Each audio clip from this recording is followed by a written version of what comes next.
Hello and welcome to JTV UK News. This is Dr. Stella from America. Today is Wednesday, the 17th March 2021. We're honored to have Mr. Stephen K. Bannon with JTV UK team to address current issues with the CCP. Hello, Mr. Bannon. Hello, Dr. Meng and the entire crew at GTV, and particularly in UK. Thank you for having me again. Thank you very much for joining us today. Let's start asking the questions. The first one is, following the U.S. State Department additionally identified 24 CCP and Hong Kong officials responsible for eroding Hong Kong autonomy, what concerns you the most about the first dialogue since January 2019 between top Chinese and American diplomats in Alaska tomorrow on 18th March? Thank you. It concerns me that we're not going to take a tough stand. I mean, this is one of the reasons I wanted to bring up this book today. This book is by Josh Rogan, the lead reporter for the Washington Post on China. He's the best sourced reporter in D.C. about China. The book is called Chaos Under Heaven. It's about Trump and Xi. Very important book, and I would recommend everybody in your audience get it to understand what went on. Here's one of the problems I have with the meeting in Alaska and who the participants are. This book, Chaos Under Heaven, points out that back in 2016, on a few days before Trump's victory on November 8th, John Kerry and Susan Rice were meeting in the Palace Hotel in New York with the exact team, the CCP's team, Yang, and others that are going to Alaska. And their conversations were how the Clinton administration, because they were absolutely 100% certain that the Clinton administration, Clinton was going to win, it was going to beat Trump, how it was just going to be the same policies going forward. And John Kerry and Susan Rice were the two participants in that meeting. Susan Rice today has an office in the West Wing. She's head of the Domestic Policy Council. She was, one of the top. She was National Security Advisor for President Obama.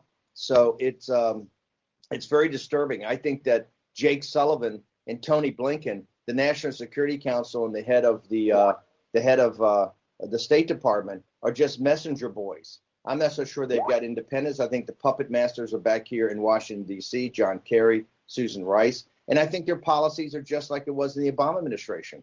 It's kind of this hapless conceding to the Chinese Communist Party of what they're going to do and for their continual role in global dominance, total dominance of the Chinese people, total harassment and oppression to the diaspora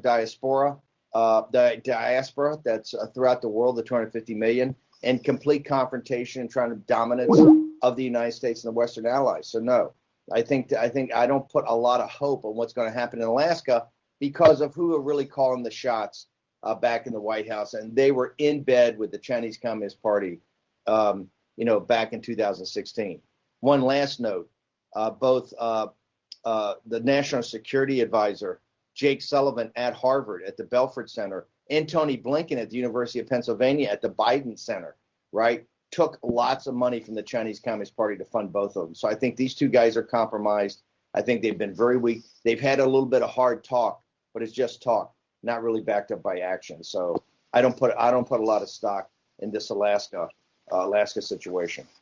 Thank you, Mr. Bannon. Next question, Dr. Ming. Thank you very much, Dr. Stella. Mr. Bannon, my question is, the EU envoys agreed first sanctions against Beijing in 3 decades. And after a 1-year review, Boris Johnson's government decides to espouse a policy of cooperating with the CCP in trade, investment, and climate change, in spite of the CCP's crackdowns of Hong Kong and Xinjiang. And meanwhile, Australian Parliament failed to pass a motion recognizing the CCP's genocide. What do you smell from these moves? Thank you. I think you're seeing people like the globalists like Boris Johnson and others. Remember the Clive Hamilton's book, the Australian author, talked about the compromise of the British aristocracy, the British elites, the British corporations, the City of London, which is the Wall Street of Europe, completely compromised in business with the Chinese Communist Party. So no, it doesn't shock me at all that you're starting to see this. The only way it's going to stop is a populist uprising where the people are forcing the elites to confront the Chinese Communist Party. That's why your show is so important. Is why GTV is so important. G News is so important. The War Room, because you've seen in the United States, there's been a dramatic shift. There was polling that came out this week that shows a dramatic shift in what the American people think versus what the American elites think about the Chinese Communist Party being the existential threat. So no, it doesn't surprise me with Boris Johnson. Remember, Boris Johnson is not really a populist. Boris Johnson is not really a nationalist. It's just more of this kind of hapless Tory governance. Thank you, Mr. Bannon. Next question, Castle, please. Hello there. My question is, the PRC China emerges as a world leader of quantum technology that is essential to next generation communication and cryptography. What does that imply to the US and other Western democracies? Everything. I mean, look, this is Made in China 2025. It was only when Xi understood that his publicizing it too much got blowback from the West. But remember, Made in 2025 was really the convergence of advanced chip design, robotics, and artificial intelligence converging on a point. They had other industries too, top 10 industries, but those are the three. And underpinning that was quantum technology. There's the whole rollout of 5G and Huawei. This is how they hope to lead the fourth industrial revolution. What's incumbent upon people is to understand that this will be a game changer. It's why if you go back to April and May of 2019, the reason that the CCP, Wang Qishan and Xi, walked away from the Lighthizer deal, the Trump deal, that really took into consideration what we call the 7 deadly sins of the Chinese Communist Party's economic plan and really folded them in to the world economy. When they walked away from that, it was on this point. They said, we're going to actually decouple from the West. In fact, if we sign this deal with Trump, it's the equivalent to a port treaty. We'll be kowtowing to the West. And this will ultimately lead to democracy in representative government, in freedom in China. And they're not prepared to do that. They're not prepared to do anything. They're not prepared to make any move whatsoever that gives the Chinese people an inkling of freedom. And so that's what they call it off then. This quantum technology is very disturbing. You know, there's two things that are disturbing. One is quantum technology, but we should also be very aware with the CCP virus, with COVID-19, is also the convergence of what I call gene editing through CRISPR. Remember, you already had a Chinese doctor that's in prison right now because of what he did in 2018 of really essentially editing genes to create essentially something that's so far beyond what man's natural creation is. So you have the convergence of quantum technology and gene editing. And the CCP is trying to be the lead in both of that. And they're trying to be the lead by stealing intellectual property from the West. And so this is going to lead, I think, to a big, this is what I say about economic war, information technology war. They're already at unrestricted warfare with the West already, and the West has to wake up about it. Thank you, Mr. Bannon. The next question, Sky Song, please. My question is, fentanyl with chemicals supplied by China is flowing to the U.S. at record high volume. How can the U.S. fight and win this CCP's unrestricted modern opium war? This is another great question. You have to actually address what the problem is. So many companies, so many people are looking the other way on this. The real, and this goes back to what's happening at the southern border of the United States right now. Remember, a lot of this comes through the drug cartels, which the CCP is in business with, the Mexican drug cartels that take this poison up through the southern border and then distribute it all over the country. It is another opium war, and as tragic as the opium war was, the first opium war and second opium war was tragic about the impact it had on China, and particularly the impact it had on classic Chinese civilization. You know, we have to be very not just aware of this. It has to be on the front burner. And you think about it, even in the Trump administration, as hard as President Trump tried to push this, it never really got the overall traction it should have gotten. And that's because too many people are making too much money. There's a lot of money in this fentanyl that's coming through. There's a lot of money. The margins are huge. People are making billions of dollars. And so it has not been addressed right now.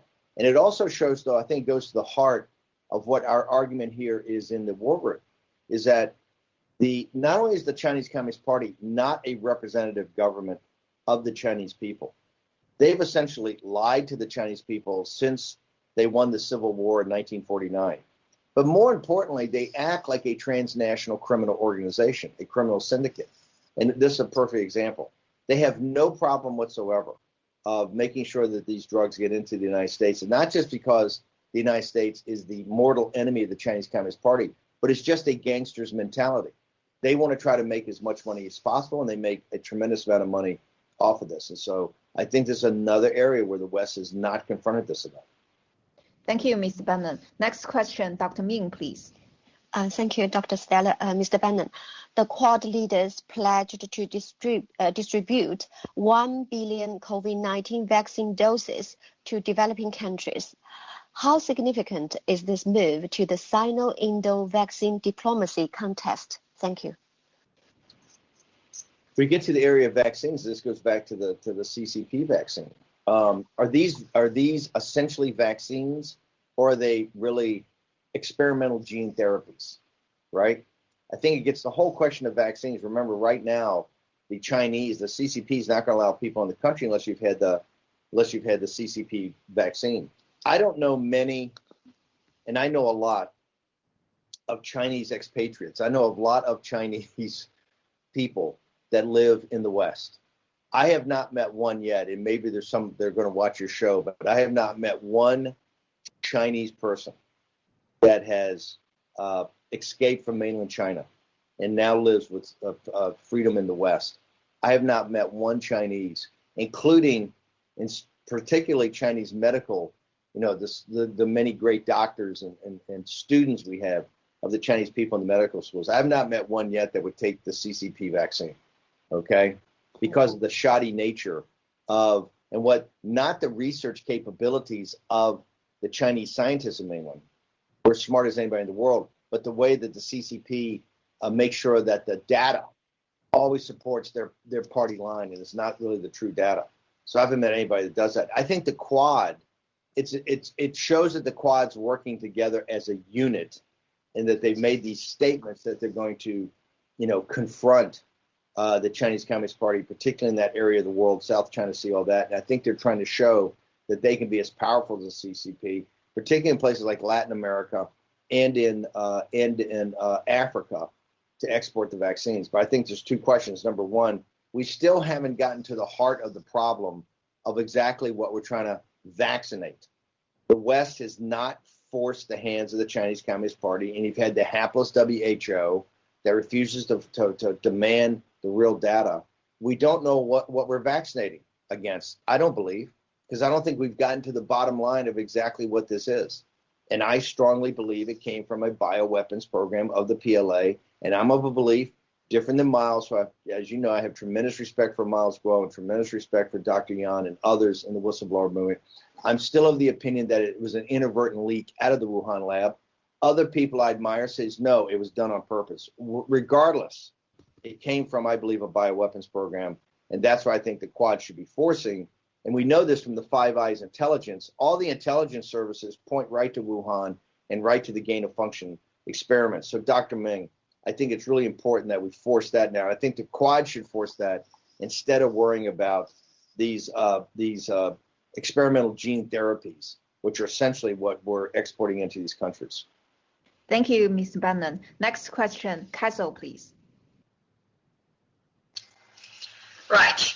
After G7 and the EU issued a joint statement condemning the CCP's oppression of Hong Kong, 17 countries, including China, Russia, Iran, and North Korea, formed a coalition in defense of the UN Charter.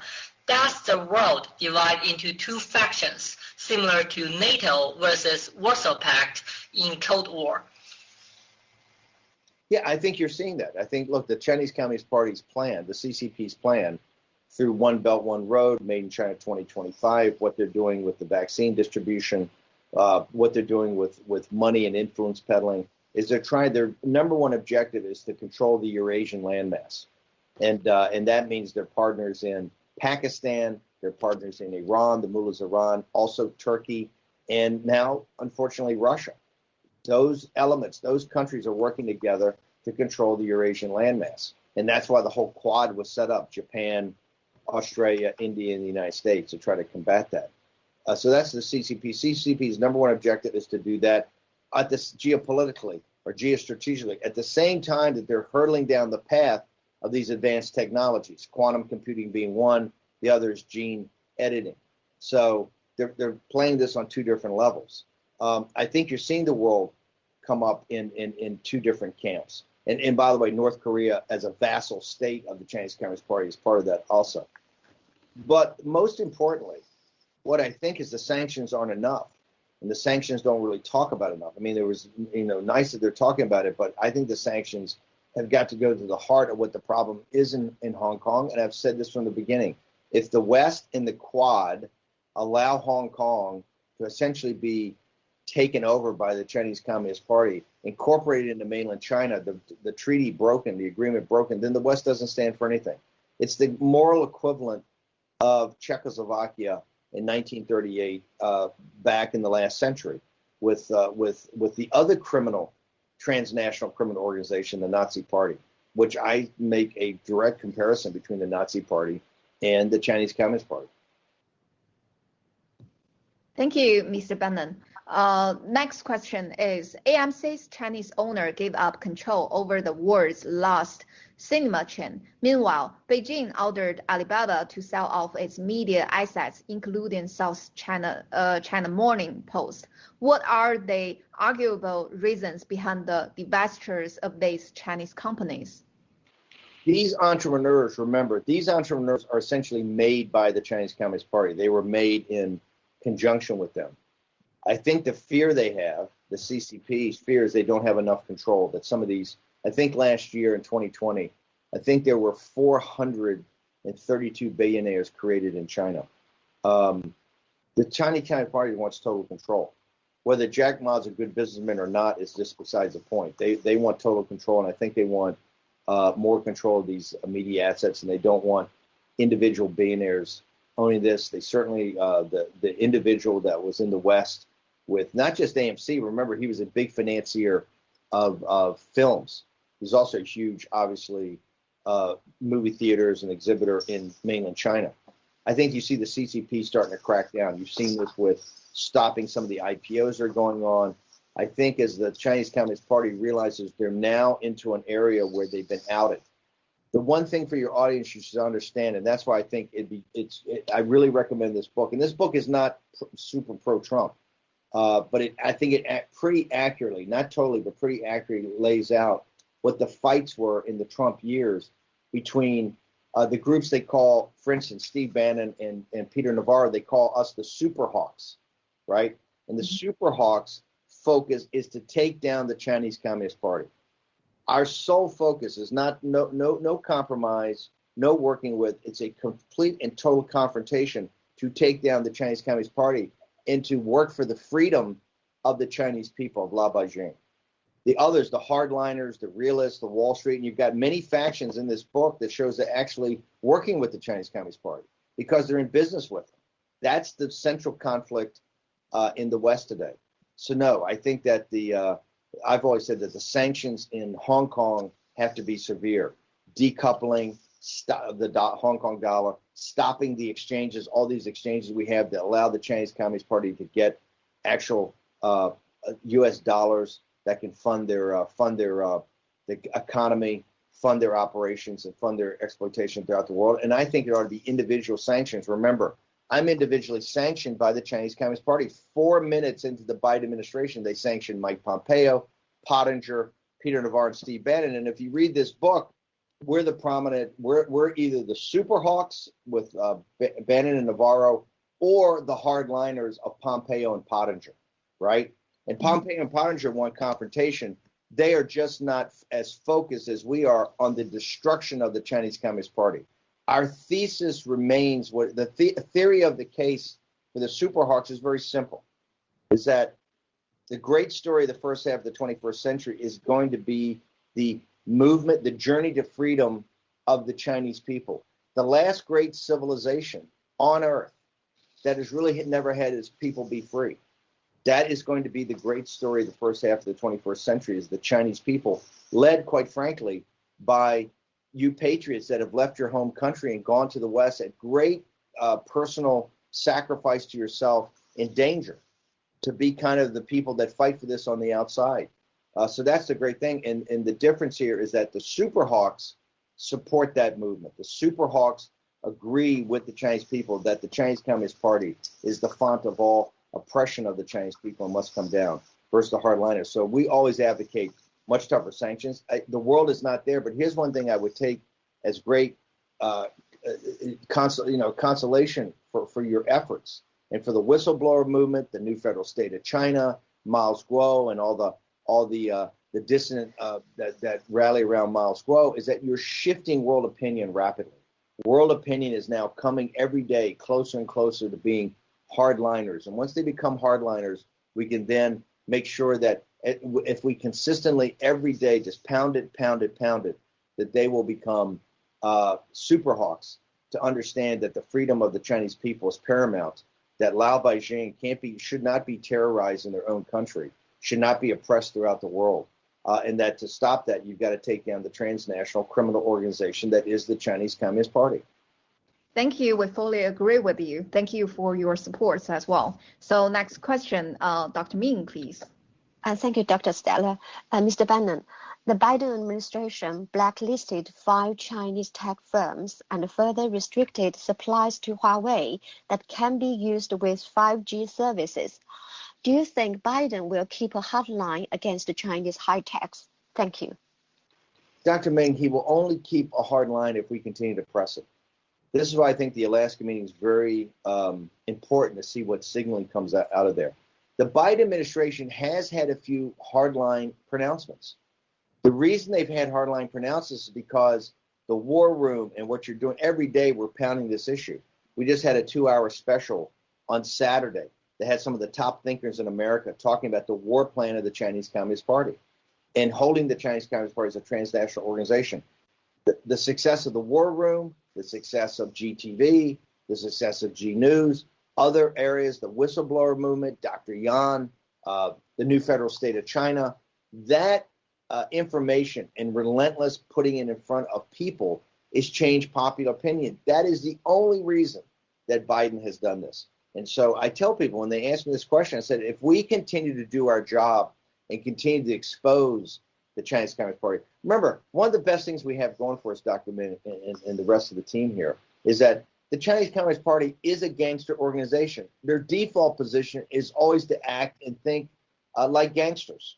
So they're always going to be overreaching. They're always going to be doing criminal activity. They're always going to be oppressing people. They're always going to be working with the worst elements of the world, whether that's North Korea or the Mexican cartels, right? Or the mullahs in Iran, right? Or the worst parts of what's left of the KGB in Russia, right? They're always going to work with other gangster-like things. So they're always going to play into our hand. We just have to present it every day. So the Biden administration is only going to be tough if we relentlessly put pressure on them. And in putting pressure, they will take at least some sort of semi-hard line. Thank you, Mr. Bannon. Next question, Castle, please. Yes, Pentagon suggests that the U.S. would lose faster to China in a kinetic war in Indo-Pacific, based on a U.S. Air Force simulation of a conflict started with Chinese biological attack, followed by a missile strikes, and ended by an invasion of Taiwan. What result do you expect? Sex. Well, not only I think it's potentially real, I think it's one of the scenarios the CCP, Xi over the weekend, as Raheem Kassam and the great team at the National Pulse pulled out, he's put the Chinese more on a war footing to focus on Taiwan. I think Taiwan's a big issue. And as you know, one of the reasons we have fought so hard to counter the unrestricted warfare of the information cyber war and the economic war that they're engaged against the West is that to avoid a kinetic war. As you guys know, I've said years ago on my radio show, I think in 2015, within 5 to 7, 8 years, we're going to be in a shooting war in the South China Sea. The possibilities of a kinetic war, I think, actually increases every day, and that is because of the weakness of the West. It's just like the 1930s. You either stand up to gangsters and show them that you're not going to back down and you're going to sanction them and not just let them have a free reign, or if you don't, eventually they're going to force their hand and overplay their hand, and they're always going to go to violence because they're violent people. They think violently, right? Remember, Dr. Stephen Mosher was on our show over the weekend, the CCP War Plan. And Dr. Mosher, it's the first time I've heard a Western expert of the prestige of Dr. Mosher. He's an expert in population. He actually agreed with Miles Guo. Miles Guo has always told me from day one about the aborted babies in China. The West normally says there's anywhere from, 160 million to 180 million forced abortions. Miles says, no. The forced abortions by the Chinese Communist Party have been 400 million, almost 500 million people, principally young girls, baby girls. And Dr. Mosher agreed with that. And he called the Chinese Communist Party the greatest killing machine in human history. And he said 98% of that, until the CCP virus, was against its own people. The track record of that regime is unparalleled in human history, of the murder, of the oppression, of the carnage they've left on one of the world's great civilizations. And I would argue among the most decent, hardworking people on earth, the Chinese people, Lao Beijing. You know, I'm very proud of the fact that my family is a very, blue-collar family. My dad is now in his 100th year, and he's the pinnacle of American Lao Beijing. He's just a little guy. He worked at the phone company, and he worked very hard and provided a great life for my brothers and sisters and my mom when I was growing up. That's the Chinese equivalent is Lao Beijing. It's old 100 names. It's just a hardworking decency of the Chinese people. This regime for 70 plus years has done nothing but try to destroy that. Nothing but try to destroy that, whether through forced collectivization on the farms and the famines and the Cultural Revolution and now the CCP virus, on and on and on again, to do one thing, one simple thing, to increase their power, to increase their wealth, and to increase their global influence. And that's what this whole fight's about. It gets down to something very simple. They're a criminal organization that have tried to destroy Chinese civilization and try to destroy the Chinese family and try to destroy the Chinese people, right? And opposed to that are people that understand that on a global basis that would be suicidal for the world, as we've seen in the CCP virus, where they're now not just a genocidal regime to the Uyghurs. I would argue they're a genocidal regime to all of mankind. And we've known this now for 70 years, and we've decided to look the other way. Well, you can't look the other way anymore. You can't. It's in your face. You're either going to be on one side of this or the other. There's no middle ground. And anybody that cooperates with them, anybody makes money with them, anybody on Wall Street, the City of London, or any of these governments, they're part of the problem because they're on their side. You're either with us or you're against us. There's no middle ground on this. Yeah, exactly. Thank you, Mr. Bannon. Next question, Sky Song, please. Apple is moving its iPhone 12 production line out of China to India. Is this move an economic decoupling? It's a great question. I think you're seeing the beginning of it, because I think people at Apple and others, these tech companies, I think people at these large banks and the financial, they understand, because of, quite frankly, the work of you and the work of Miles Guo, the relentless calling out and pointing towards the criminal behavior of the regime leads, I think, corporations to two conclusions. Number one, as I just said, there's no middle ground. They're eventually going to be said, hey, you really worked with them and were their partners for many years after this was exposed, right? So you can't say, oh, I didn't know about it. Because from GTV and G News and Dr. Ming's show and War Room and New Federal State, now you have boom, boom, boom every day, right? Pure exposure. The other, I think, is a practical point of view. Remember, the Chinese Communist Party is not that strong. It's not. We really hold all the face cards, and we cut them off technology. We cut them off capital. If we start playing hardball with them, they'll collapse. The Chinese people will take it down. Of that, there's no doubt. So they're actually weak, and I think a lot of these businesses, and this is why I think moving the production in India is very important. I think a lot of these businesses are saying, hey, we don't really know what the stability of mainland China is going to be in the next 5, 10, 15 years. Remember, as the Chinese Communist Party tries to spread their influence through the entire world, Africa, Latin America, the Eurasian landmass, I believe they get weaker and weaker at home every day. That's why they have to have more oppressive tactics. That's why you are attacked so relentlessly as people of the diaspora, right? They can't have this show preaching the truth every week. They can't have GTV up there, G News up there. They can't have the new federal state of China with all the amazing people that have joined that and going in front of the embassies and the consulates throughout the world. I believe every day as they try to put more power throughout the world and in Washington, D.C., and London and places like that, that they're actually getting weaker at home every day. And I think businesses are starting to understand this. Thank you, Mr. Bannon. Our last question, Sky Song, please. Yeah, the EU sanctions the CCP official over genocide in Xinjiang for the first time since the 1989 Tiananmen Square massacre. Will individual sanctions cover top CCP cadres, such as Xi Jinping and Wang Xishan? That's the problem. The problem with the sanctions is just like in Hong Kong. It's too down to the operational level, right? I don't disagree that those people should be the people directly in charge of Hong Kong and the Uyghur camps and the Uyghur territory out in Western China. Yes, they should be sanctioned, but that, to me, it misses the point. All of those orders, whether it's from Hong Kong or the potential attack on Taiwan or the Uyghurs, as everybody knows, it all comes from Beijing. It all goes back. Remember, of 1.4 billion Chinese, there's only 90 million members of the Chinese Communist Party. Of that, only a few thousand really matter, right? And of that few thousand, only a handful of families really make the decisions and really, extract the enormous wealth to themselves. Those are the people who should be sanctioned, right? By the way, when the CCP sanctioned the people in the administration, they actually did they was very smart how they did it. They sanctioned Pompeo, Pottinger, Navarre, and myself as the first four. And of course, there were other people, but that was smart. They understood that we are the enemies of the Chinese Communist Party. We made no bones about that. So they sanctioned. And by the way, when President Trump comes back and win in 2024, and we win a sweeping thing of the midterms, China and the issue with the Chinese Communist Party is going to be a major issue.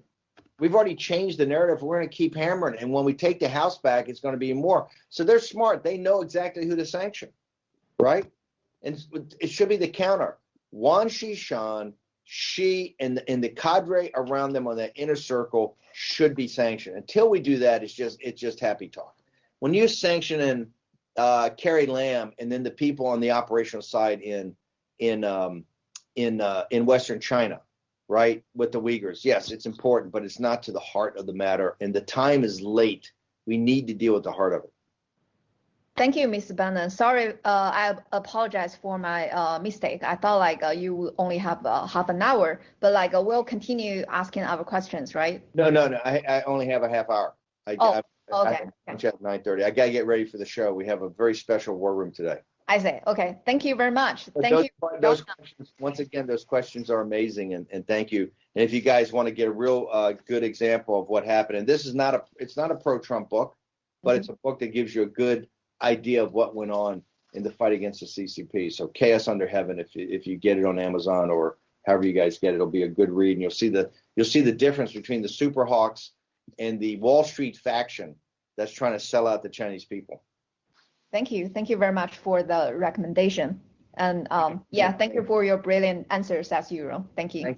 Thank you, team. Thank you. Thank you, Mr. Bannon.